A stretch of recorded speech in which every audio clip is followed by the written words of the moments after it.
एक जंगल में एक ऊंट रहता था। वो ऊंट बहुत ही मिलनसार और दयालु स्वभाव का था और उसके ऐसी स्वभाव के कारण जंगल के सभी जानवरों के साथ उसकी अच्छी दोस्ती थी तथा वो सबसे हिल मिलकर प्रेम पूर्वक रहता था। फिर एक दिन उस जंगल में कहीं से एक जेब्रा आया। तब ऊंट ने अपने उदार स्वभाव के कारण जेब्रा से दोस्ती करने उसके पास गया और कहा कि तुम्हारा जंगल में स्वागत है मित्र। मैं ऊंट हूँ और तुम्हारी तरफ मित्रता का हाथ बढ़ाता हूँ। लेकिन जेब्रा सफेद खाल पर काली धारियों वाला एक खूबसूरत जानवर था जिसे अपनी खूबसूरती पर बड़ा घमंड था। फिर उसने ऊंट की ओर देखते हुए सोचा कि मोटी चमड़ी, लंबी गर्दन, पीठ में कुबर, आंखों पर बड़ी बड़ी पलकें, भद्दे खुर वाले ये बदसूरत ऊंट भला मेरी दोस्ती के लायक कैसे हो सकता है, क्योंकि मुझ जैसे खूबसूरत जानवर का दोस्त भी खूबसूरत ही होना चाहिए। ये सोचकर उस जेब्रा ने ऊंट से दोस्ती करने से इनकार कर दिया और कहा, मैं इतना खूबसूरत जानवर हूँ, इसलिए तुम जैसे बदसूरत जानवर से मैं मित्रता नहीं कर सकता। उसके बाद उस ऊंट को जेब्रा के ऐसे व्यवहार से बहुत दुख हुआ और वो चुपचाप वहाँ से चला गया। फिर कुछ समय बीत गए और गर्मियों का मौसम आ गया।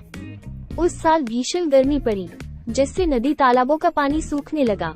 जंगल के सभी जानवरों में पानी के लिए त्राही त्राही मच गई और सभी पानी की तलाश में उस जंगल को छोड़कर जाने लगे।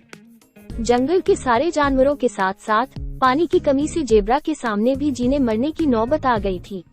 लेकिन वो जब भी ऊंट की ओर देखता था तो उसे उसके चेहरे पर कोई परेशानी नहीं दिखती थी। फिर एक दिन उसने ऊंट से पूछा कि इतनी भीषण गर्मी में जंगल के सारे जानवर पानी को लेकर बहुत चिंतित हैं, किंतु तुम तो बिल्कुल भी चिंतित नहीं हो। फिर ऊंट ने चुटकी लेते हुए मुस्कुराते हुए कहा कि वो इसलिए क्योंकि मैं बदसूरत हूँ। लेकिन मोटी बुद्धि वाला जेब्रा उसकी बात समझ नहीं पाया। तब ऊंट ने कहा कि मेरी पीठ पर ये कुबर देख रहे हो, ये दिखने में अजीब लगती है, लेकिन इसमें मैं पानी जमा करके रख सकता हूँ। इसके कारण मुझे कई दिनों तक पानी की कमी नहीं होती और मैं बड़े आराम से बिना पानी के भी लंबे समय तक रह सकता हूँ। मैं मरुभूमि में भी बड़ी आसानी से सूंघकर पानी की खोज कर सकता हूँ। चलो तुम्हें वहाँ ले चलूं, वहाँ तुम्हें प्यासा नहीं मरना पड़ेगा।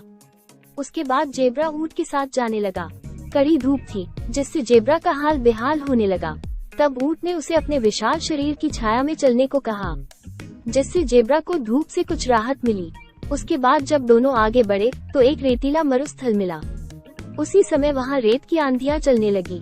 तब ऊंट ने बताया कि अपनी बड़ी बड़ी पलकों के कारण मैं ऐसे रेतीले आंधी तूफानों को आसानी से झेल सकता हूँ और मेरी चमड़ी भी मोटी है जो मुझे धूप और आंधी तूफान से बचाती है। फिर वे कुछ दूर और आगे बढ़े तो गर्म रेत के कारण जेब्रा के पैर जलने लगे। तब ऊंट को बड़े आराम से गर्म तपती रेत पर चलते हुए देखकर जेब्रा ने पूछा कि तुम इस गर्म रेत पर कैसे चल पा रहे हो। उसके बाद जवाब में ऊंट ने कहा कि ये भद्दे खुर देख रहे हो, ये मुझे गर्म रेत पर चलने में सहायता करते हैं, लेकिन तुम्हारे पैर बहुत जल रहे होंगे। फिर ऊंट ने जेब्रा को लेकर मरुद्यान की ओर चल पड़ा। वहां पहुंचकर ऊंट ने जेब्रा से कहा कि ये जगह पानी से भरपूर है, इसलिए तुम यहाँ आराम से रह सकते हो। उसके बाद जेब्रा ने मदद करने के लिए ऊंट का धन्यवाद किया और अपने व्यवहार पर माफी मांगते हुए कहा कि मुझे माफ कर दो, क्योंकि मैंने तुम्हें बदसूरत समझकर तुमसे दोस्ती नहीं की थी। मुझे ये नहीं पता था कि तुम्हारे जिन अंगों को मैं बदसूरत समझ रहा था वास्तव में वे तुम्हारी शारीरिक विशेषता है और उसी की बदौलत तुम रेगिस्तान में बड़े आराम से रह पाते हो तथा रेगिस्तान का जहाज कहलाते हो। फिर ऊंट ने जेब्रा को माफ कर दिया और दोनों उस दिन से अच्छे दोस्त बन गए। इसीलिए कहा गया है कि तन की खूबसूरती और दिखावे पर न जाएं। कई बार बदसूरत चीजें भी काम की हो सकती है।